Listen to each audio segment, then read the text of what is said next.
Halo guys, welcome back to the channel. Dan udah nggak berasa kali ini udah lama banget gue nggak bikin channel konten sepak bola. Dan kali ini kita baru aja ngedenger salah satu pemain dari Liverpool passed away di umur 28, yang notabene ini masih muda banget. Dan salah satu pemain yang penting untuk Liverpool, Diogo Jota.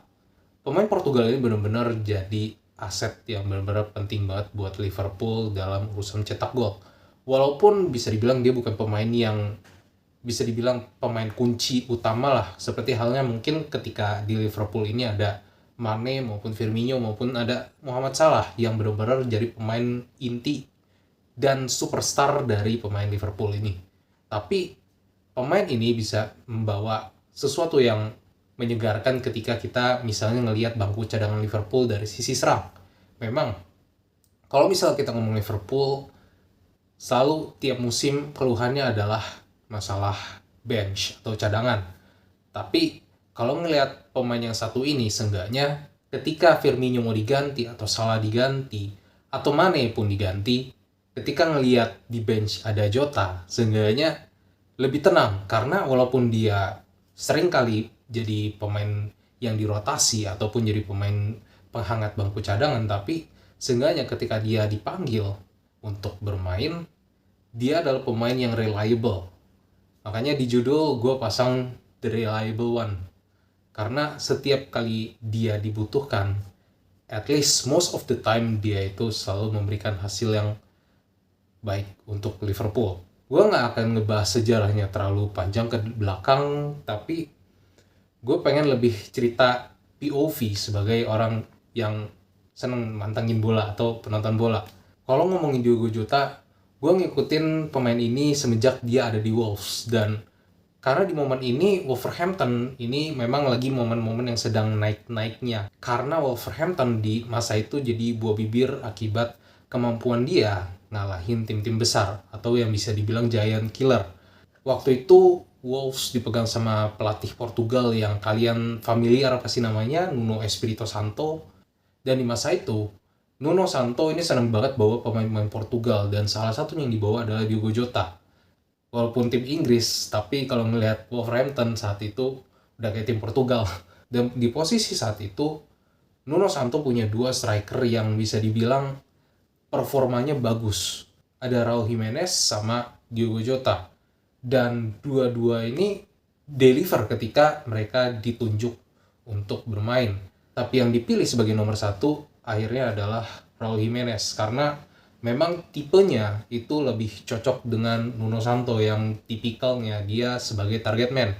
Nah, sedangkan Diogo Jota ini tipenya agak beda, dia lebih ke tipikal yang punya speed, tapi dia senang ngebantu ke belakang untuk build up, bermain dengan lebih banyak bola bawah, pemain yang fleksibel juga, bisa ditaruh di kiri, bisa ditaruh di kanan, tapi mostly ditaruh di kiri atau di tengah. Striker Diogo Jota ini benar-benar jadi pilihan yang fleksibel untuk Nuno Santo. Tapi tetap posisi terbaiknya itu ada di striker. Dan apakah bisa mereka untuk dimainin bareng? Sebenarnya bisa. Tapi agak sayang karena kalau misalnya Jimenez diganti, siapa yang bisa ngegantiin dia sebagus Diogo Jota? Terutama di posisi yang sama. Sehingga Diogo Jota cenderung dimainin sebagai super sub. Tapi ketika dia main di super sub, dia hampir selalu perform. Bahkan golnya itu rata-rata mencapai 10 digit ke atas. Nah, di Wolverhampton sendiri Diogo Jota ini ada selama 3 musim, dan tiga-tiganya ini dia nggak pernah cetak gol kurang dari 10. Minimal 10, itu tahun 2018-2019. Nah, dan di sini ada statistik dari Transfermarkt di tahun 2017-2018, Diogo Jota di sini cetak 18 gol dalam semusim di Wolverhampton Wanderers, dan dia posisinya adalah super sub. Kadang-kadang dirotasi untuk jadi starter, tapi mostly starternya adalah Raul Jimenez. Dan di tahun 2018-2019, dia golnya memang cuma 10. Karena di masa-masa itu juga dia cenderung banyak ngalami cedera. Dan memang Diogo Jota sayangnya adalah pemain yang bisa dibilang pemain kaki kaca. Nah, sampai di musim terakhirnya dia cetak 18 gol dan 6 assist yang pada akhirnya memikat hati Jurgen Klopp. dan akhirnya dibawalah dengan harga 41 juta pounds dari Wolverhampton ke Liverpool, yang sebenarnya kasusnya bisa dibilang cukup unik karena Diogo Jota ini bisa dibilang adalah pemain yang cenderung lebih banyak ngabisin waktu sebagai super sub, bukan sebagai starter. Tapi di sini Klopp benar-benar bisa melihat kalau Liverpool ini bakal bisa cocok untuk datengin Diogo Jota. Tapi balik lagi, itulah Jurgen Klopp, dimana dia tuh most of the time dia bisa ngelihat pemain-pemain yang benar-benar cocok dan potensial untuk diangkat jadi pemain yang benar-benar bisa bawa kontribusi yang besar buat Liverpool. Dan Jurgen Klopp sendiri juga most of the time di Liverpool itu memang dikenal sebagai pelatih yang tajam banget kalau misalnya ngelihat pemain bersamaan dengan tim scouting dari Liverpool itu sendiri. Walaupun ada juga beberapa pemain yang ternyata nggak perform. Nah, tapi sama juga kayak waktu dia di Wolverhampton, Diogo Jota ini dia nggak gampang untuk nembusin tim utama. Karena waktu itu ada Sadio Mane, Firmino, sama Muhammad Salah, yang ini memang udah trio monster Liverpool sih. Lu bayangin Mane sama Salah dalam satu musim bisa cetak 30 gol. Firmino ini lebih sebagai penghubung untuk kedua pemain ini, dan juga dia berperan aktif dalam membuat Mane sama Salah ini tuh benar-benar meledak. Diogo Jota sendiri kalau bisa mau rebut juga kayaknya berat banget dengan apa yang dia punya, tapi dia nggak minder, justru malah ketika dia dibutuhkan dia mostly perform, dan itu sangat ngebantu banget buat Liverpool. Dan gue bukan fans Liverpool, tapi gue rasa mungkin untuk fans Liverpool gitu kan, kalau misalnya ngelihat Diogo Jota, gue rasa bakal seenggaknya lebih tenang ketika mereka butuh pemain yang diganti gitu kan. Ketika ngeliat bench, oh masih ada Diogo Jota, santai. Nah, di musimnya bersama di Liverpool juga dia tetap nunjukin kalau dia ini striker yang bisa konsisten walaupun bergerak dari super sub. Di musim pertamanya di Liverpool, dia berhasil cetak 13 gol dan 1 assist. Mungkin kalau misalnya untuk angka ini ya, by the way, di Liverpool kayaknya tergolong rendah, tapi gue selalu inget di musim ini aja Nicholas Jackson aja tuh empot-empotan walaupun dia banyak banget main jadi striker. Jadi ya Diogo Jota walaupun bermain sebagai super sub, ini tuh pemain yang benar-benar nggak bisa dianggap remeh. Dan di musim berikutnya merupakan musim dengan salah satu gol terbanyak yang dipunyain sama Jota, yaitu dengan 21 gol. Ini adalah momen-momen di mana Liverpool juga benar-benar bersaing ketat sama Manchester City, yang waktu itu Manchester City jadi juara. Trio pemain depan plus Diogo Jota ini tuh juga benar-benar lagi sangar-sangarnya. Tapi di musim berikutnya, nah ini yang jadi musim penurunan dari Liverpool. Di musim 2023 mereka harus puas cuma berada di posisi kelima dan main di Europa League. Hal ini juga bukan kebetulan karena pemain-pemain penting mereka seperti Sadio Mane dan Roberto Firmino di musim ini pindah.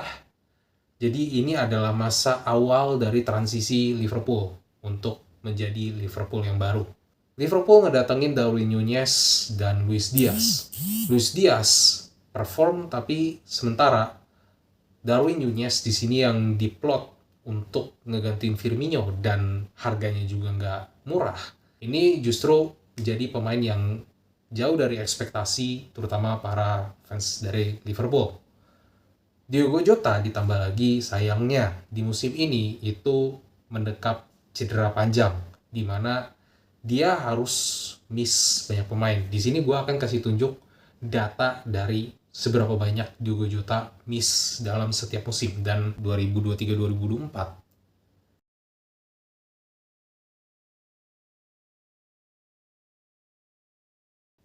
di sini Liverpool perlahan bounce back setelah musim yang buruk di 2223, di mana mereka berhasil finish dengan posisi 3. Dan untuk Diogo Jota, by the way, musim 2022-2023 Diogo Jota di sini cuma cetak 7 gol dan 8 assist. Benar-benar dikit banget ketimbang yang udah-udah. Dan di musim 23-24 golnya jadi 15 dalam satu musim. Dengan inkonsistensi Núñez, Diogo Jota ini bisa jadi pemain yang benar-benar jadi pemain kunci utama untuk Liverpool. Tapi sayangnya memang karena dia terlalu banyak cedera, jadinya banyak yang di-miss sama Liverpool, terutama di musim 2022-2023. Tapi untuk Liverpool, pada akhirnya pembelian dari Diogo Jota ini adalah salah satu pembelian yang berhasil dan sangat sukses. Rest in peace buat Diogo Jota, dan kali ini Liverpool harus nambah lagi opsi untuk cari pemain baru. Sebuah opsi yang sebenarnya memang gak diduga banget sama Liverpool, tapi ya mereka harus cari seenggaknya pengganti lagi untuk Diogo Jota, karena untuk cari striker di Liga Inggris yang untuk perform di Liga Inggris itu sebenarnya nggak gampang itu. Makanya kehilangan Diogo Jota di musim ini tuh benar-benar bisa dibilang besar banget buat Liverpool. Nah, kita bakal lihat siapa kira-kira yang bakal diprospek untuk ngegantiin pemain seperti Diogo Jota. So, itu aja untuk video kali ini. Thank you for watching dan have a good day. Ciao. See you on the next episode.